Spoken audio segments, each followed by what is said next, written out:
नमस्कार दोस्तों, मैं दीपक शर्मा आपके अपने चैनल डीप एस्ट्रोलॉजी में आपका स्वागत करता हूं। कुंभ राशि के लिए अच्छे दिन, जिसका कुंभ राशि को बड़े लंबे समय से इंतजार है। मैं ये तो नहीं कहता कि ये बहुत अच्छे दिन है, लेकिन हाँ ये है कि अच्छे दिन जरूर है। बहुत तो नहीं है, लेकिन अच्छे दिन जरूर है। और इसमें बहुत सारी चीज़ें या कार्रवाई, घटनाएं काफ़ी शुभ होने वाली हैं। देवगुरु बृहस्पति यानी कि गुरु महाराज कर्क राशि में प्रवेश करने वाले हैं 2026 2 जून। 2 जून को इनका कर्क राशि में प्रवेश होगा। मार्गी चल ही रहे हैं, इस वक्त ये मार्गी चल रहे हैं। और जब ये प्रवेश करेंगे तो उसके बाद जो 2 जून को कर्क राशि में बृहस्पति का जो प्रवेश है वो लगभग 2:25 पर दोपहर पर होगा। उसके बाद देखो टाइम लगता है, उसके बाद थोड़े दिन लगेंगे, लेकिन बृहस्पति महाराज के वहां स्ट्रांग होते ही आपको उसके शुभ प्रभाव मिलने लग जाएंगे। उसका कारण जब कोई बच्चा जन्म लेता है तो छोटा सा होता है, उसमें ताकत नहीं होती ज़्यादा, वो अपने आप को कुछ हिला डुला नहीं सकता। जैसे जैसे वो आगे चलता है वैसे वैसे ताकत आती है, उठता है, भागता है, दौड़ता है, बाद में लड़ता झगड़ता भी है। तो ऐसे ही ग्रहों का है, ग्रहों को भी एनर्जी चाहिए। ये नहीं कि वो 2 जून को 2:25 दोपहर पे कर्क राशि में आ गए और शुभ फल देना शुरू कर दिया। समय लगता है, उनको भी तो जवान होना है। तो कुंभ राशि पर इसका प्रभाव, कुंभ राशि वालों के लिए गुरु महाराज का ये जो गोचर में आपकी राशि में, आपकी मतलब कुंभ राशि से 6ठे स्थान पर आएंगे। और 6ठा स्थान रोग, बीमारी, कर्जा, शत्रु, इन सब का स्थान है। और बृहस्पति महाराज की एक विशेषता है, वो जहां बैठते हैं उसका नाश करते हैं, अर्थात इन सब चीजों का नाश होगा। चलिए जानते हैं वैसे ये आपको क्या क्या विशेष परिणाम देने वाले हैं। नंबर 1, करियर और कंपटीशन।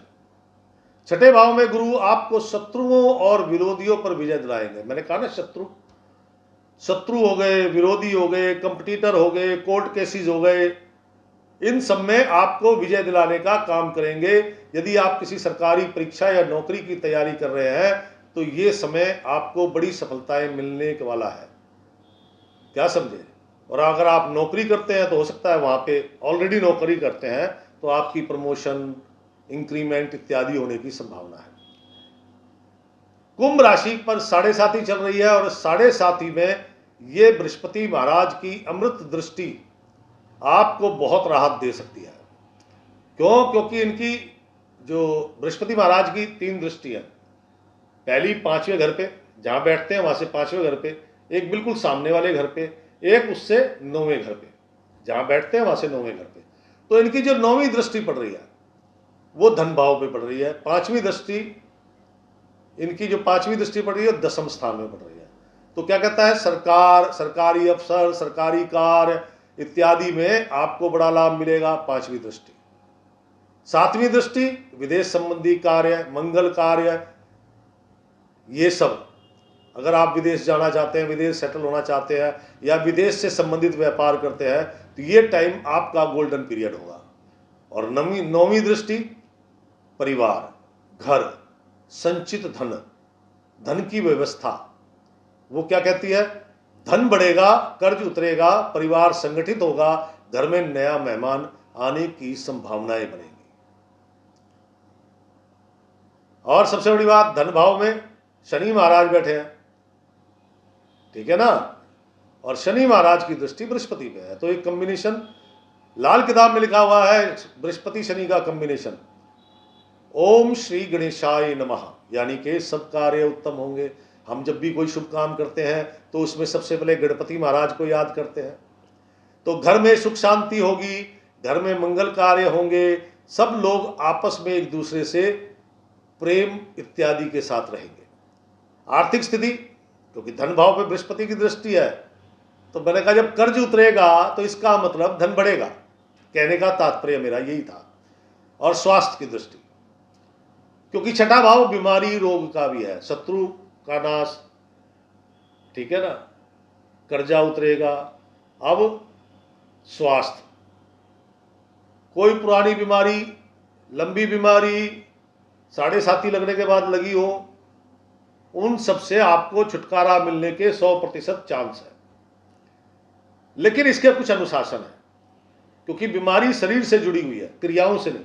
आप व्यापार करते हैं, नौकरी करते हैं, किसी के साथ आपका संबंध है, तो वो क्रिया है। लेकिन आप जो खा रहे हैं उससे बृहस्पति थोड़ी ठीक होगा। मैं कहूँ कि बृहस्पति आपकी बीमारी ठीक कर देगा और आप लगे रहो नॉनवेज और विस्की में, कैसे ठीक हो जाओगे मेरे भाई? थोड़े नियम तो अपनाने पड़ेंगे ना। तो नियम क्या है? अगर आप अपनी कोई बीमारी, पुरानी, लंबी या कठिन बीमारी है, उसमें सुधार चाहते हैं, तो बृहस्पति क्या है? पीला रंग, हल्दी, चना, केसर, इन चीजों का सेवन बढ़ाओ। क्या समझे? बेसन की रोटी खाओ, गट्टे वाली सब्जी खाओ दबा के चने की दाल इत्यादि खाओ। जैसे पाचन संबंधी सिस्टम बिगड़ा हुआ है, मोटापा चढ़ गया है, तो आप बृहस्पति से संबंधित वस्तुओं का सेवन करो, ये बहुत जरूरी है। बृहस्पति से संबंधित रंग पीला, सुनहरी, लाल, इनका धारण करो। माथे पर केसर या हल्दी का तिलक लगाओ। क्या समझे? और इसको, बृहस्पति को और स्ट्रॉन्ग करने के लिए क्या कर सकते हैं? बृहस्पति जितना स्ट्रॉन्ग होगा उतना ही छठे भाव से संबंधित रोग, दोष, शत्रु, कर्जा सब दूर होंगे। तो बृहस्पति को स्ट्रॉन्ग करना है। और क्या करना है? अगर आप शादीशुदा है और विवाह में आपको अपनी ससुराल से सोने की अंगूठी मिली थी, तो उसको धारण करो। ये लाल किताब का उपाय है। और जो अविवाहित हैं उनको, अब सोना तो आजकल बहुत महंगा हो गया, क्या समझे? जो खरीद सकते हैं तो खरीद के पहनो, नहीं तो पीतल या कांसे की अंगूठी, कड़ा, कुछ भी पहनो, धारण करो। नहीं मिले तो हल्दी की साबुत गांठ लो, उसको एक सफेद रुमाल में बांधो, हमेशा अपने पास रखो। यह है बृहस्पति को उच्च करने के उपाय। ये बृहस्पति उच्च करने का एक उसका वो एक तरीका और है। आप बृहस्पति के मंत्रों का जाप कर सकते हो, जैसे ओम ग्रांग ग्रीं ग्रौं सह बृहस्पति नमः।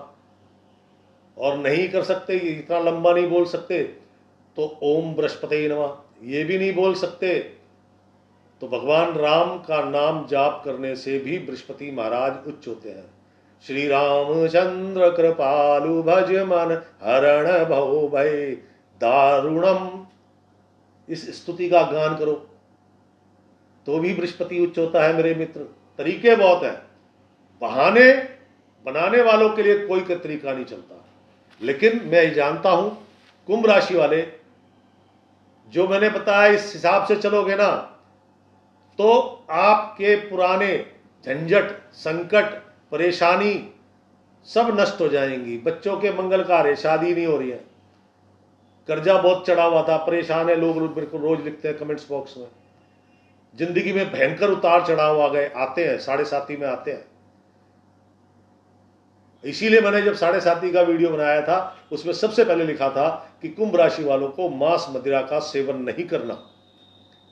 क्यों? उससे साढ़े साथी के और ज्यादा बैड इफेक्ट होते हैं।